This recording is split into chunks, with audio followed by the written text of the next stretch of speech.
그리고 맡은 자들에게 구할 것은 충성이니라. 이미 본 말씀 가운데서 고린도전서 4장 2절 다시 읽었습니다. 그 주인이 이르되 잘하였도다 착하고 충성된 종아, 내가 작은 일에 충성하였음에 내가 많은 것으로 내게 맡기리니 내 주인의 즐거움에 참여할지어다. 마태복음 25장 21절이 옳시다. 내가 죽도록 충성하라. 그리하면 내가 생명의 멸루관을 내게 주리라.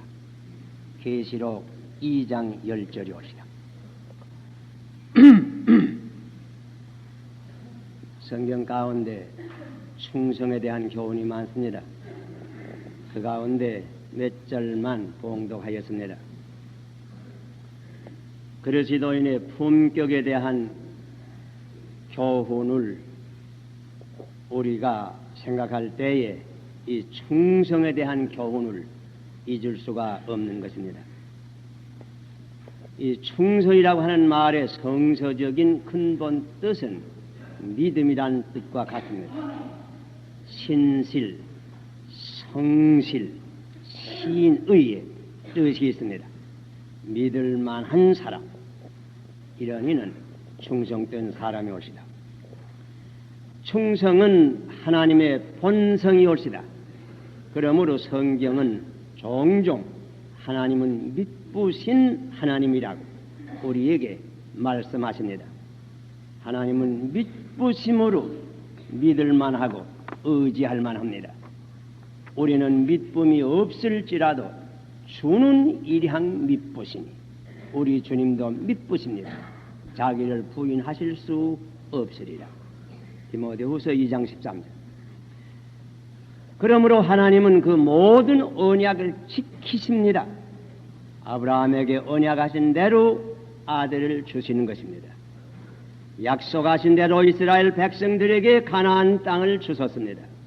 그러므로 여호수아 21장 45절에 여호와께서 이스라엘 족속에게 말씀하신 선한 일이 하나도 남음이 없이 다 응하였더라. 이렇게 기록된 것입니다. 하나님은 이렇게 믿부심으로 그 백성을 끝까지 보호하십니다. 그러므로 히브리 13장 5절 이하에 그가 친히 말씀하시기를 내가 과연 너희를 버리지 아니하고 과연 너희를 떠나지 아니하리라 하셨느니라. 그러므로 우리가 담대히 가로되 주는 나를 돕는 자시니 내가 무서워 아니하겠노라. 사람이 내게 어찌하리요 하노라. 하나님은 충성되십니다. 이렇게 믿음 혹은 충성은 하나님의 본성인 만큼 충성은 그의 자녀인 그리스도인의 품격의 기본적인 요소가 되는 것입니다. 하나님께서 믿을만 하신 것과 같이 그의 자녀된 우리도 남이 믿을만한 충성된 사람이 되어야 할 것입니다. 하나님께서 믿을만한 사람이 믿을만한 충성된 사람이 되어야 합니다. 사실 아무리 재주와 지식이 많다고 할지라도 이 충성의 요소가 그 성격에 결여되면 그는 쓸데없는 사람이 옳시다. 하나님께서 이새의 아들 가운데서 장차 이스라엘의 왕이 되기 위해서 기름을 붓고자 하실 때 하나님께서 사무엘에게 이렇게 말씀하셨습니다. 그 용모와 신장을 너는 보지 말라. 나의 보는 것은 사람과 같지 아니하니 사람은 외모를 보거니와 나 여호와는 중심을 보느니라. 중심이 무엇이요? 충성이 옳습니다. 관청이나 회사나 공장이나 우리 교회에서도 어떤 인물을 채용하려고 할 것이면 흔히 두 가지 질문을 하여 봅니다. 첫째는 그가 그 책임을 감당할 수 있느냐. 그러나 둘째는 그가 믿을만하냐. 다시 말하면 충성된 사람이냐. 첫째 문제는 그의 재능 또는 전문적인 과목을 따라서 작정이 될 것입니다. 그러나 아무리 이 조건이 구비하다고 할지라도 둘째 조건이 구비하지 못하면 아무개도 그를 채용하지는 않을 것입니다. 사실 현대 한국의 실정은 지식과 기술을 짜는 상당히 양성이 된 것 같습니다. 문제는 지식과 기술이 있는 동시에 충성된 사람이 얼마나 되느냐. 지금 각 분야의 부정과 부패로서 이 사회는 씨름하고 있습니다. 그 이유가 어디 있습니까? 왜 부정약품이 나옵니까? 기술이 부족해서? 아마 그렇지 않지요. 충성된 사람이 부족해서. 왜 부정한 제품이 나오느냐? 기술이 부족해서? 아니지요. 충성이 부족해서. 왜 사기와 횡령이 이렇게 많으냐? 머리가 부족해서? 아니요. 진실하고 충성된 사람이 부족해서 그렇죠. 사실 현대 교육의 가장 큰 결함 가운데 하나는 지적 방면에만 치중하고 이 덕육 방면에 등한히 하는 이 일입니다. 학교 당국 자체가 종종 부정한 일을 합니다. 이 품격을 무시하고 머리 좋은 학생만 받는 현대의 입학 제도 자체부터 신중한 재고려를 해야 될 줄 압니다. 사기꾼, 소매치기, 모든 지능범들은 머리는 제일 좋습니다.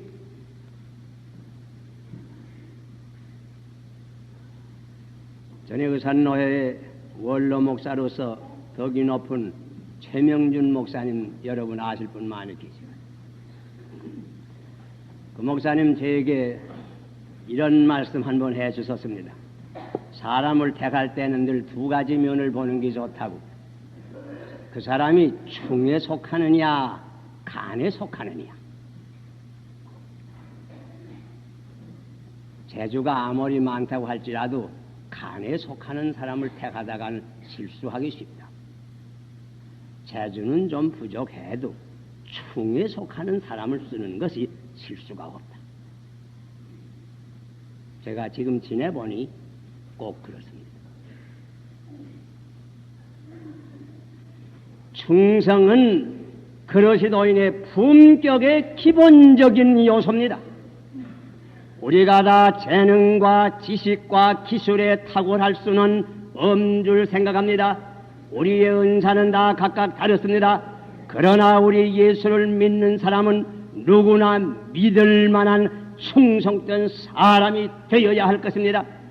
가정에서는 충성된 남편, 충성된 아내, 충성된 아버지, 충성된 아들이 되어야 될 것입니다. 우리가 직장에 가서는 충성된 직공, 충성된 회사원이 되어야 할 것입니다.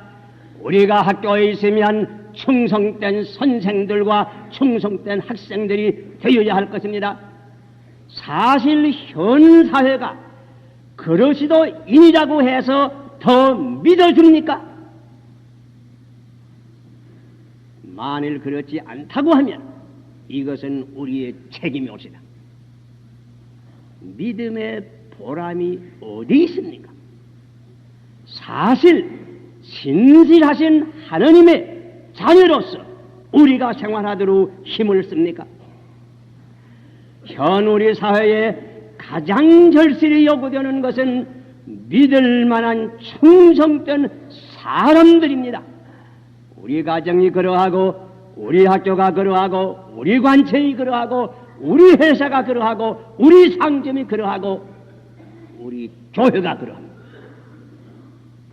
하나님은 믿으신 자녀들을 요구하십니다. 그런데 제가 종종 여러분에게 말씀드리지만은 이 충성에는 세 가지 시금석이 있습니다. 세 가지 방면으로 충성을 테스트해 볼 수 있습니다. 시험해 볼 수 있습니다. 첫째는 양에 대한 시금석이 옳시다. 예수님께서 달란트 비유 가운데서 이렇게 말씀했습니다. 단량중, 두량중 받은 그 두 사람에게 착하고 충성된 종아, 내가 작은 일에 충성하였으니 큰 일로 네게 맡기리라. 작은 일에 충성하니까 큰 일에 충성합니다. 여기 혹 관청에 있는 이 가운데 말단 공무원으로 있으면 그 내가 국장이나 장관이 되었으면 좀 더 충성을 하겠지만은 나 맡은 일이 뭐 적은 일에 대해서야 뭐 되는 대로 해도 괜찮지 않느냐 이렇게 혹 생각할 수 있습니다.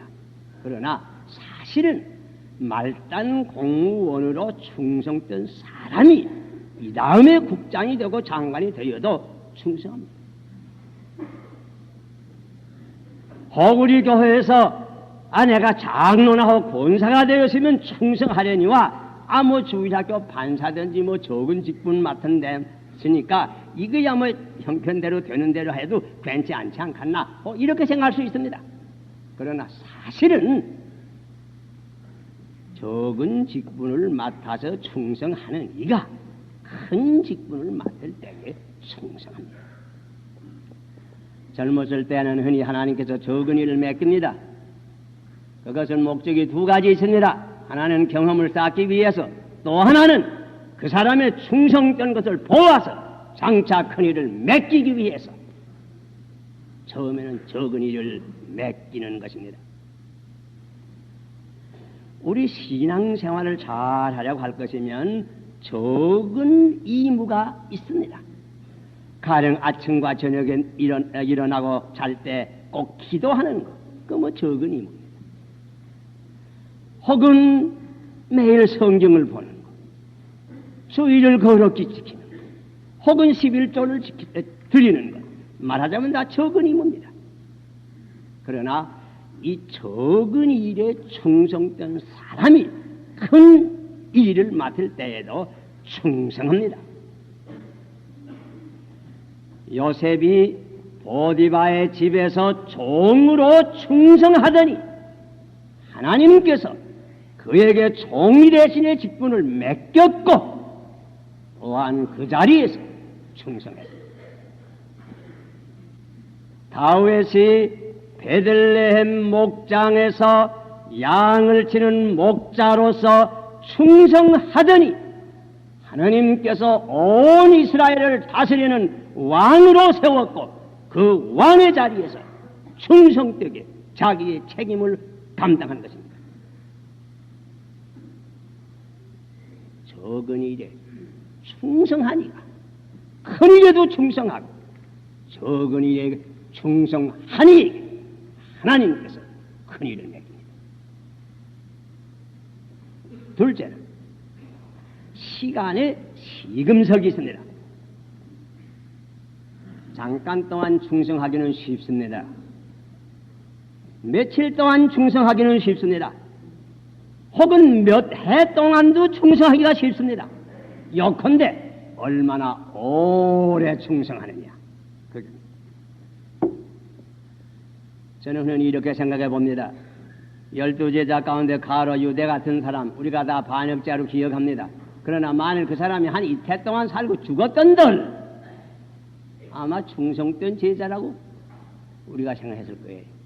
3년 만에 반역자가 되겠습니다.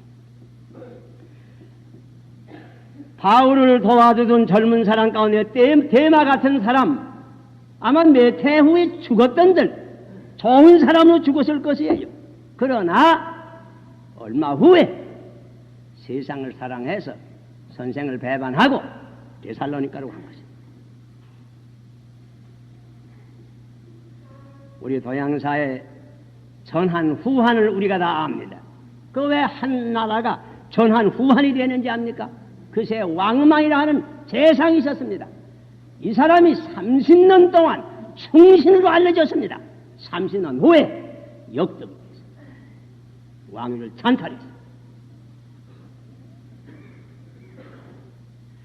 얼마나 오래 충성하느냐. 아브라함과 같이 끝까지 세상을 떠날 때까지 자기 맡은 일에 충성하느냐. 혹은 시므온과 안나와 같이 오래 끝까지 충성하느냐. 1년 혹은 2년, 3년 충성하기는 쉽습니다. 20년 동안 어떡합니까? 아니, 30년 동안 어떡합니까? 시간에 시금석이 있습니다. 어떤 이들 내가 이북에서는 어떻게 교회를 잘했다고 하는 사람들이 있습니다. 그 물론 좋습니다. 그러나 오늘날 어떻습니까? 시간의 시금석. 셋째는 환경의 시금석이 있습니다. 날 따뜻한 봄날, 녹음방초가 성한 여름날, 그때에는 송죽의 절개를 모릅니다. 솔나무나 뱃나무의 절개를 몰라요. 그러나 음동설한이 올 때, 백설이 건곤에 차게 될 때, 그때에 송죽의 절개가 나타납니다. 옛날부터 집이 가난할 때 어진 아내를 안다고 하는 얘기가 내려옵니다. 제가 오래전에 신의주에 어떤 급한 가난한 아주 병이 중한 있다고 하는 말을 듣고 일찍이 한번 어떤 집에 가보았습니다. 가보니까 연기가 자욱한 조그만 방에 한 50대니가 병나서 누웠는데 뭐 폐병 상기로서 거의 세상 떠나갑니다. 주방을 들여다보니까 미라드에 난 계집애가 불을 떼고 있는데 가만 보니까 다리 하나는 없습니다. 그 다음에 알고 보니 그 댁에 부인이 있었는데 그렇게 남편이 오래 병죽을 그렇게 되니까 어디로 달아났어.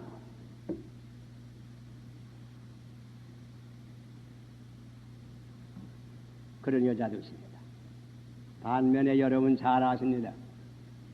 남편이 5일찍이 세상 떠난 후에 혹은 6.25 때 남편이 납치되었지만은 어린 것들을 다리고 밤과 낮으로 수고하며 일해서 이것들을 잘 기르고 가르쳐 주어서 참 아버지 있는 아이들보다도 더 좋은 아들로 길러놓는 어진 아내, 어진 어머니들 우리가 많이 봅니다.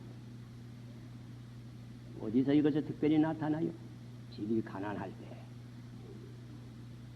이때 참 어진 아내, 어진 어머니들, 현모낭처가 나타납니다.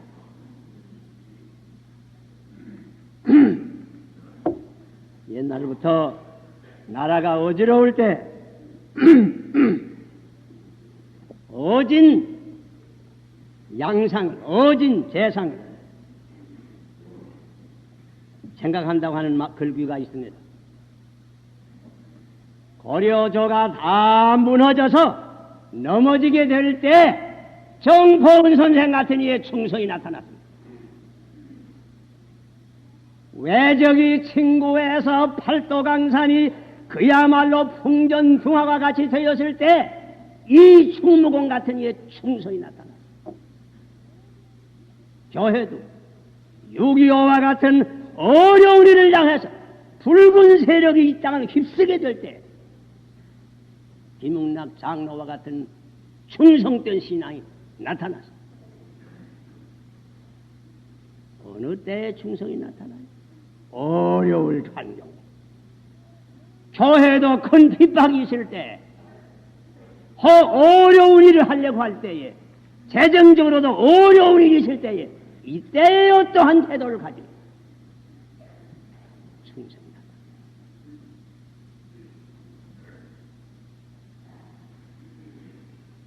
나타나요. 맡은 이에게 구할 것은 충성이라고 말씀했습니다. 우리는 다 하나님께로부터 맡은 청지기뿐입니다. 우리의 재능이 있습니까? 지식이 있습니다. 이것도 하나님께 맡은 것입니다. 우리는 청지기뿐입니다. 이 재능에 대해서 우리가 어떻게 했습니까? 우리에게 시간이 다 있습니다. 이 시간도 하나님께로부터 맡은 것뿐입니다. 우리가 이 시간을 어떻게 했습니까? 우리에게 무슨 물질이 있습니까? 많거나 적거나 물질이 있는 대로 이것도 하나님께서 우리에게 맡긴 것입니다. 우리가 어떠한 청지기 노릇을 합니까? 꼭 하나님의 뜻대로습니까? 우리는 다 그리스도를 믿는 사람으로서 진리에 대한 청지기가 되었습니다. 이 진리를 간수하고 이 진리를 전파할 책임이 있습니다. 이 책임에 대해서 우리가 어떤 청지기 노릇을 합니까? 우리 가운데 어떤 이들, 직분을 맡은 이들도 계십니다. 이 직분에 대해서 우리가 어떠한 종입니까? 하나님께서는 맡은 자에게 충성을 기대하시고 요구하십니다.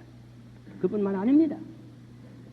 맡은 자는 언제든지 한 번은 시험할 때가 있습니다. 달란트의 비율을 여러분께서 다 기억하십니다. 5달란트, 2달란트, 1달란트 각각 종에게 맡기고 오래 후에 주인이 다시 돌아와서 시험을 하라고 명령을 했습니다. 5달란트와 2달란트 받았던 사람 열심으로 장사해서 그만큼 남겨서 주님 앞 그 주인의 앞에 가져왔습니다.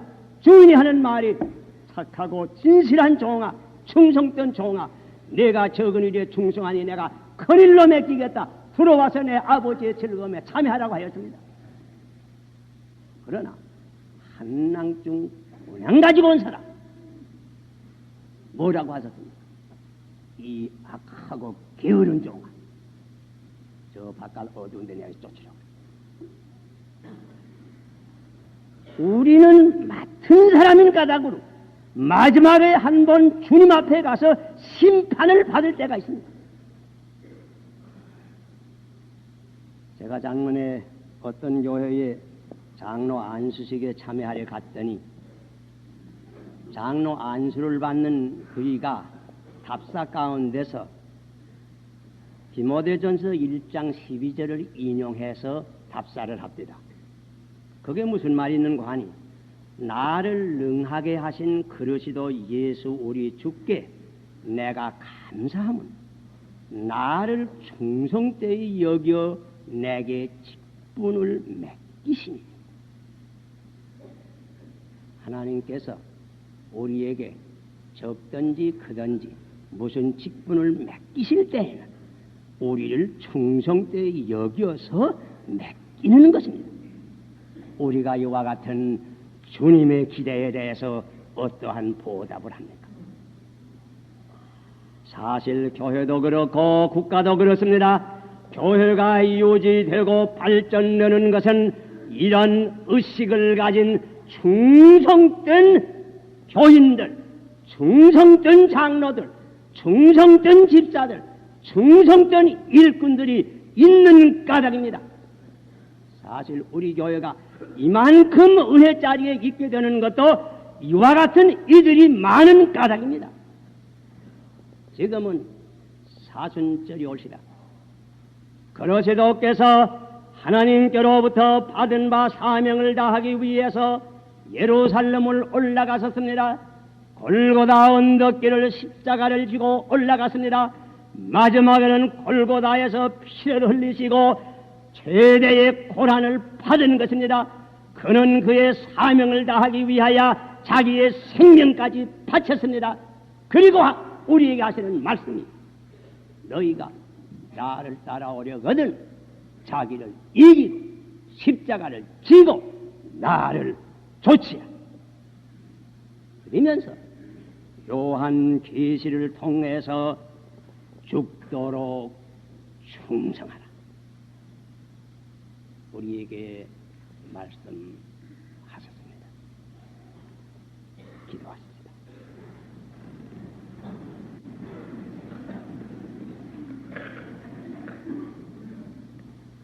믿으신 우리 하나님 아버지시여, 우리는 무슨 큰 성공, 무슨 큰 명예를 구하지 아니합니다.